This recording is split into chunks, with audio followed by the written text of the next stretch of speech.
Well, I don't want you serving us. Get someone else. I just don't like animals handling my food, Bryce said with a smile that wasn't a smile. Savorel wasn't just a restaurant, it was a landmark. A name that echoed across cities, whispered with admiration by food critics, envied by competitors, and adored by customers who booked months in advance for a seat at its flagship location. The towering glass structure sat in the heart of the city, sleek and grand, its golden logo gleaming above the doors. Inside, it was a symphony of flavor, elegance, and precision. From the moment guests stepped in, they were transported. Everything from the lighting to the scent of rosemary and roasted garlic in the air whispered excellence. For Andre Morgan, it had always been more than a business. It was a promise. A vision rooted in the days he'd watched his mother stir soups with calloused hands in a cramped kitchen, humming softly as if the food could taste her song. He built Savorel from the ground up, not just to make money, but to create something that felt like home, even for strangers. It was about dignity, about excellence, about doing things the right way. And it showed. The chain had grown to dominate the fine dining scene, with branches in nearly every major city. Chefs dreamed of working there. Clients flew in from overseas just to taste the seasonal tasting menu. Landing a contract with Savorel meant more than profit. It meant power, prestige. It meant your company had arrived. Bryce Langston knew that. So did Taylor Crane. They were both mid-level executives at Aurelian Foods, a rapidly expanding supplier of raw and packaged ingredients. Their numbers looked good. Their logistics were tight. Their dreams were bigger than their titles, and they both knew that securing Savorel as a client could launch them from background players to industry names. And now, finally, they had a shot. 10 minutes, Bryce muttered, checking his Rolex as he and Taylor stepped out of the car. Let's make this count. Taylor straightened his tie, swallowing down his nerves. You sure he knows we are coming? Bryce smirked. Of course he does. I've been emailing his assistant for 3 weeks. We are on the calendar. They stepped into the lobby and were immediately greeted by the elegance of it all. Velvet armchairs, marble floors, a chandelier that didn't sparkle so much as glow with quiet opulence. The staff were courteous, efficient, and polished. A hostess met them with a practiced smile. Good afternoon, gentlemen. You're here to meet with Mr. Morgan? Yes, Bryce said confidently. We are from Aurelian Foods. Wonderful. Mr. Morgan is currently attending to an urgent matter, but asked that you make yourselves comfortable in the dining room while you wait. You're welcome to order anything on the house. He wants you to experience what Savorel is all about. Bryce raised an eyebrow. Busy? Just momentarily. He won't keep you long. Taylor offered a polite nod.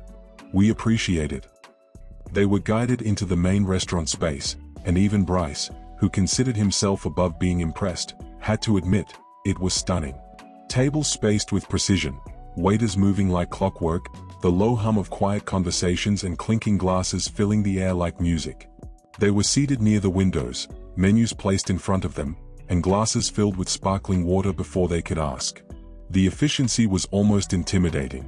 See? Bryce said, leaning back in his chair. Class act. This is what we need. Taylor nodded, his eyes scanning the room. I can see why they're so successful. The restaurant was bustling. A midday rush had swept through, and the staff moved like clockwork, barely missing a beat. Waiters in sharp black uniforms carried dishes like art, and the kitchen doors swung open and closed with disciplined rhythm. It was, by all accounts, a full house. Every table was occupied, every chair filled with someone laughing, sipping wine, or smiling with satisfaction. And then came Andre. No one noticed him at first. He moved quietly, slipping on a server's apron, his sleeves rolled up to his forearms. A table of regulars had just walked in. One of the junior staff had called in sick. It was nothing new. He did this from time to time, not because he had to, but because he believed leadership meant being willing to do anything you'd ask of your team. He moved from table to table with ease, checking on guests, dropping off wine, smiling when greeted. His voice was low, respectful, steady. When he reached Bryce and Taylor's table, he gave the same practiced warmth he gave to every guest, as he did not even know why they were there since he does not know them before. Good afternoon, gentlemen. Welcome to Savorel. May I offer you our seasonal tasting menu, or would you prefer a la carte? But something in Bryce's face changed immediately. He squinted at Andre as though trying to confirm what he was seeing. His mouth twisted slightly. "You're a waiter here?" he asked, tone flat, laced with something ugly. Andre blinked once, politely. "Yes, sir. Just helping the team today.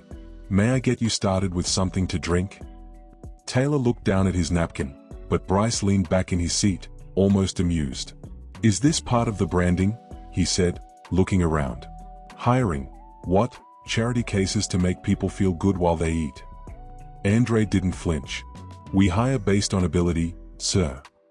Bryce scoffed. "Right. Well, I don't want you serving us. Get someone else." Andre remained still for a moment, his eyes unreadable. "Is there a problem, sir? I am trained to serve like the other waiters too. I just don't like animals handling my food," Bryce said with a smile that wasn't a smile. Taylor shifted uncomfortably. "Bryce." No, Bryce cut in. "I'm serious. You know, it's a little surprising that a place like this hires people who look like, well, like him."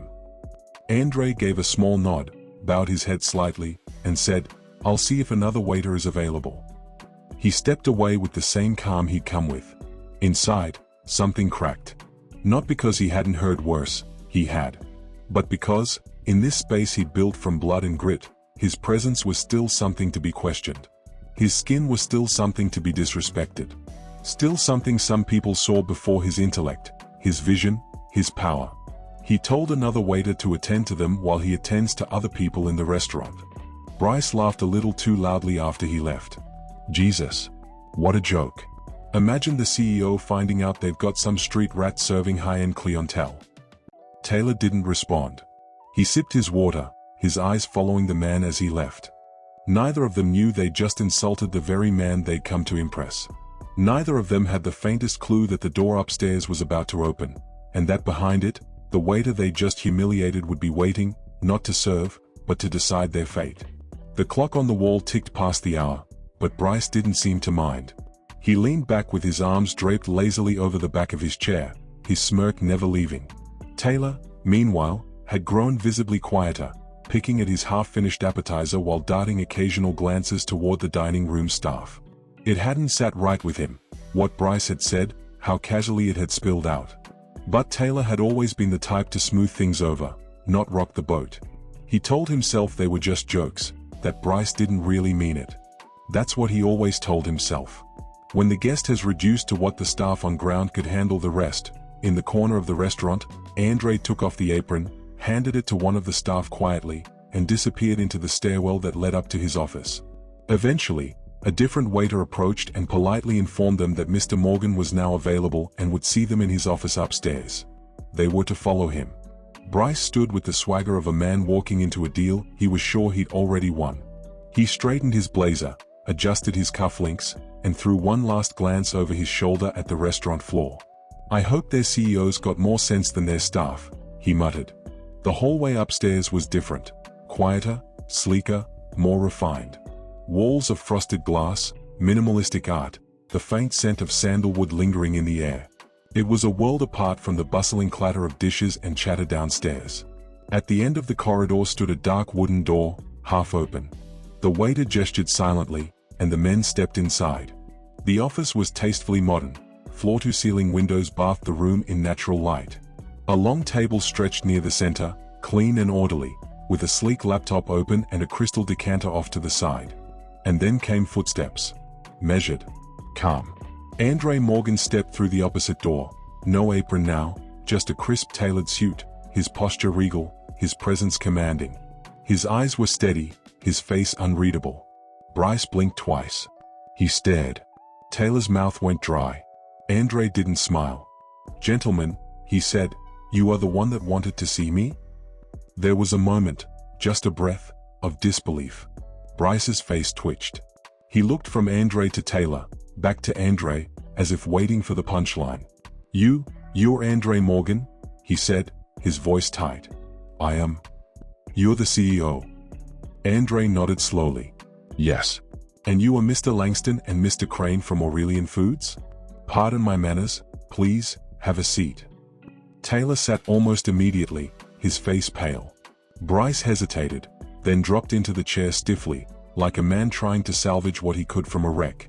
"Listen," Bryce started, clearing his throat, "I think there's been a bit of a misunderstanding downstairs.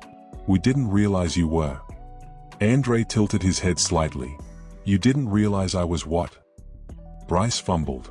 "That you were involved in the operations at that level. We just assumed that I was a waiter." Andre finished for him, voice still calm, but edged in something sharp. Bryce forced a chuckle. "Look, I think there's no need to dwell on that. We're here to talk business. I think we can all agree that our companies have a lot to gain from this partnership." Andre folded his hands and looked directly at Bryce. "Tell me, Mr. Langston, what exactly do you think my restaurant chain gains from partnering with your company?" Bryce opened his mouth, but Andre raised a hand. "No rehearsed pitch. No buzzwords. Tell me honestly." There was silence. For the first time, Bryce looked unsure. Taylor swallowed hard and finally spoke. "We can offer consistent, high-quality raw ingredients across all your branches," he said quietly. "Reliable logistics. Competitive pricing. We are ready to prioritize Savorel as our flagship client." Andre nodded once. "And your values?" Taylor blinked. "Sorry? Your company's values. What do you stand for? What's your culture?" Bryce jumped back in. "We are results-driven. We move fast. We don't let politics get in the way of good business." Andre leaned back in his chair. "Politics," he repeated, like the word left a bitter taste in his mouth. He stood then, slowly, and walked to the window, hands clasped behind his back. The silence stretched until Bryce began to fidget. "I built this place," Andre said finally. "Every inch of it. Not just the kitchen, or the menu, but the culture, the respect, the dignity. Everyone who walks through those doors, staff or guest, gets treated with humanity. It's the core of what we do." He turned, his eyes landing squarely on Bryce. "So when two men walk in and reduce one of my staff to an animal, because of the color of his skin, because of their own ignorance, I take that personally." Bryce shifted in his seat, his voice rising defensively. "We didn't know you are the CEO." "It shouldn't matter," Andre cut in. "You didn't know who I was, so you assumed I was beneath you. You assumed my worth before I said a word." Taylor spoke quickly, desperation creeping into his voice. "We are sorry. Truly. We didn't mean for any of that to happen. It was a mistake." Andre looked at him, eyes softening only slightly. "Mistakes are tripping over a curb. Not dehumanizing someone while you eat lunch." Bryce straightened suddenly, his pride flaring. "Look, we are not here for a lecture. We are here to talk numbers. You either want the deal or you don't." Andre walked back to his desk and slowly picked up the folder they had brought, their proposal, their glossy mock-ups and pricing plans. He looked it over for barely a second, then closed it. "You can keep this," he said, placing it back on the table. "I'm not interested." Bryce stared at him, stunned. "You're making a mistake." Andre smiled faintly, but there was no humor in it. "No, Mr. Langston. I'm making a decision." He reached for the door and opened it. "Thank you for your time." Neither man moved at first. But the meeting was over. Taylor stood first, murmured a soft apology, and walked out. Bryce hesitated, glared once, then followed, his steps heavier than they had been when he arrived. As the door clicked shut behind them, Andre let out a slow breath. Downstairs, the restaurant hummed with life. Plates clinked, laughter rose, and the smell of rosemary still lingered in the air. He looked out over the city skyline from his window and allowed himself one small moment of peace, not because he had rejected them, but because he had done it without raising his voice. Because in a world that so often demanded he prove his worth, he had made a statement simply by existing in the space he had earned. 3 weeks later, Bryce Langston sat alone in a beige conference room, his company ID badge still clipped to his suit pocket even though security had already revoked his access. It hadn't been immediate, no one had called him out the very next day. But the fallout was steady, quiet, corporate. The morning after their disastrous meeting at Savorel, he received an email from upper management. The tone was polite, sterile. It asked for clarification on the events that transpired during his visit. Taylor had already spoken. Bryce tried to spin it, said things were taken out of context, that it was all a misunderstanding, that emotions ran high. But then a formal letter arrived from Savorel's legal team, a permanent severance of all potential partnerships with Aurelian Foods. No further bids. No second chances. And that letter was passed up the chain, right to Aurelian's executive board. A deal with Savorel had been on their 5-year expansion roadmap. Bryce's meeting wasn't a random pitch, it was a culmination. A final shot at something years in the making. Now, because of him, it was off the table forever. A week later, HR asked him to take a leave of absence while the company evaluated next steps. Taylor, meanwhile, had been reassigned, demoted, quietly, but kept on. Bryce wasn't offered the same grace. "You showed poor judgment," his manager told him, carefully choosing her words. "And even worse character." He was asked to resign. He refused. So they fired him. But the shame didn't end there. Word spread. The industry was small. Executives talked. Recruiters ghosted him. A friend from another firm hinted, off the record, that his name was being quietly blacklisted. "You made the wrong enemy," the friend had said. "Savorel is too beloved, and Andre Morgan is too respected. People don't want to risk the association." Bryce tried telling himself he didn't care. That they were all soft. Overly sensitive. That he'd bounce back. But the silence that followed told him otherwise. And late at night, when he lay awake in the dark, he would see Andre again, not as a waiter, or even as a CEO, but as a man who never once raised his voice. A man who looked him in the eye and saw straight through the layers of arrogance and pretense. A man who had built something real, and guarded it with grace. Bryce had come in thinking power looked like wealth and control. He left realizing it looked like restraint. And now, for the first time in his career, there was no one left to impress. No one left to charm. Just the echo of his own words, and the knowledge that when it had mattered most, he had failed not just the deal, but himself. And that kind of loss stayed. Sometimes, the cost of arrogance isn't immediate, but lasting. Bryce Langston learned that a single moment of disrespect can undo years of ambition. He thought power meant knowing the right people. But it turned out, real power sees character before credentials. And when the door closed, not just at Savorel, but in circles that valued integrity, he realized too late. Success isn't just about what you offer. It's also about who you are when you think no one important is watching. If you enjoy this story, please like, comment and subscribe. Until next time, stay curious, who knows what story we will uncover next.